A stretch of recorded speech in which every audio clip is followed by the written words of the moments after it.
अर्नब गोस्वामी के वकील का दावा कि अर्नब गोस्वामी के कारण नाइक ने सुसाइड नहीं किया था। फिर भले ही सुसाइड में नाइक ने अर्नब गोस्वामी का नाम ही क्यों न लिखा हो।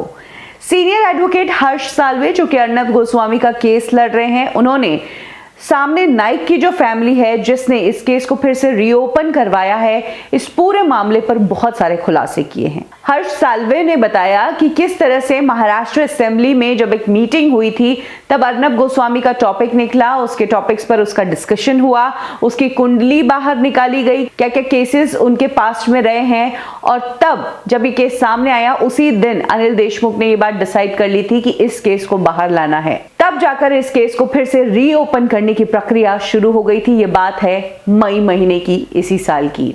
अब हर्ष साल्वे ने यह भी कहा है कि इस दौरान जब वो इस केस को लड़ रहे हैं तो कुछ डिटेल पेपर्स उनके हाथ में लगे हैं जो कि नाइक के बारे में है। नाइक वो इंटीरियर डिजाइनर है जिसने अर्नब गोस्वामी के स्टूडियो का काम किया था और कथित तौर पर जिसके 83 लाख रुपीस अर्नब से ड्यू थे। हालांकि अर्नब की टीम ने यह बात कही है कि 90% पेमेंट नाइक का हो चुका था और 10% पेमेंट ही बाकी था जिसका काम भी पूरा नहीं हुआ था और इसीलिए ये पेमेंट बाकी रखा गया था।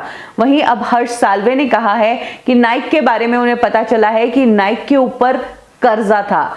ये जो अमाउंट सामने आया है 83 लाख रुपीस या फिर दो और लोगों से 4 करोड़ और एक से 53 लाख रुपीस, इतना ही पैसा बकाया नहीं था नाइक का, बल्कि 26 करोड़ रुपए का कर्ज नाइक ने ले रखा था। अर्नब के एडवोकेट ने यह भी बताया कि नाइक ने एक ही प्रॉपर्टी पर 6 लोन्स लिए हुए थे और इन सभी लोन्स की इंस्टॉलमेंट्स उनके ऊपर चढ़ी हुई थी जो वो पे नहीं कर पाए थे। और मई 2018 में नाइक ने जब सुसाइड किया तो उसके पीछे कारण ये अर्नब का बकाया पैसा नहीं बल्कि वो लोन्स थे जो कि नाइक रीपे नहीं कर पा रहे थे और उन लोन्स का अमाउंट अर्नब के पैसों के सामने तो बहुत बड़ा था।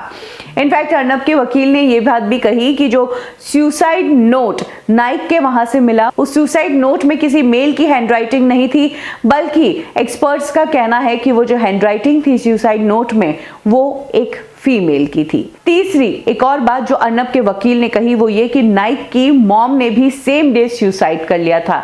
जहां कथित तौर पर नाइक ने अपने सुसाइड के बाद एक लेटर छोड़ा था, वहीं नाइक की मॉम ने तो कोई लेटर नहीं छोड़ा। और सबसे बड़ा सवाल ये कि समझो कि नाइक के ऊपर कर्जा था तो उसने प्रेशर में आकर सुसाइड कर लिया, ऐसे में उसकी मॉम ने सेम डे सुसाइड क्यों किया, और सुसाइड किया तो अपने बेटे की तरह उन्होंने साथ में एक सुसाइड नोट क्यों नहीं छोड़ा।